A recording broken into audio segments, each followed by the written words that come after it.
Kalyan municipal elections కోసం campaigning చేయడానికి వస్తున్నారు. అది కూడా బీజేపీ కోసము. ఏపీలో ఏదైతే కూటమి ఉందో మరి తెలంగాణలో కూడా అలానే కూటమి చేసుకుందాం అనుకుంటున్నారంటావా మరి పవన్ కళ్యాణ్? చేస్తున్నారంటే ఇంక అది ఏపీలో ఎలా జరిగింది ఇంక తెలంగాణలో కూడా అలాగే జరగాల. ఎందుకంటే మొత్తం తెలంగాణ, ఏపీ మొత్తం నాకెళ్ళే ఉండాలని చెప్పి ప్రయత్నిస్తున్నారు. ఇంకా ఏం జరిగిద్దో దేవుడికే తెలియాలి. అంటే ఇప్పుడు పవన్ కళ్యాణ్ ఇట్లా బీజేపీ నుంచి వస్తే మరి జనసేన పార్టీకి ఏమైనా దెబ్బ పడుతదంటావా? దెబ్బ పడుతుందా? అది ఇంక మనం మాటలో కాకుండా ఒకసారి మనము డైరెక్ట్ గా చూస్తేనే తెలుస్తుంది అక్క. ఎందుకంటే మనం చేసిన దానికి చూడటం కన్నా మనం తింటేనే ఆ రుచి తెలుస్తుంది కదా.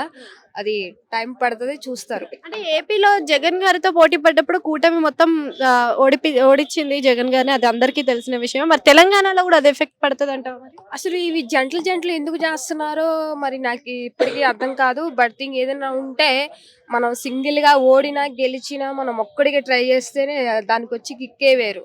అది జంటలు జంటలుగా గెలిచినా కూడా అది గెలుపు అనేది నా దృష్టిలో కాదు. ఇప్పుడు ఒక ఎగ్జామ్ పెడతారు, ఎగ్జామ్ మనం రాస్తేనే కదా దాని ఫలితం వస్తే మనం విన్ అయినట్టు, లేకపోతే లేదు.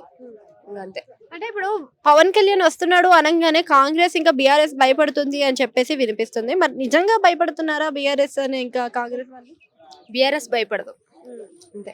ఇప్పుడు తెలంగాణకి నరేంద్ర మోడీకి పవన్ కళ్యాణ్ ఉంటే మన కేసీఆర్ కి జగన్ ఉంటాడు. అది భయపడదు. అంటే వీళ్ళిద్దరు ఒకటి అవుతారంటారా? ఆల్రెడీ ఒకటే కదా. ఇప్పుడు ఎన్ని వచ్చినాయి చేసినా కంపల్సరీ కేసీఆర్ కి జగన్ ఉంటాడు, జగన్ కేసీఆర్ ఉంటాడు. తెలంగాణ మాత్రం ఉండదు.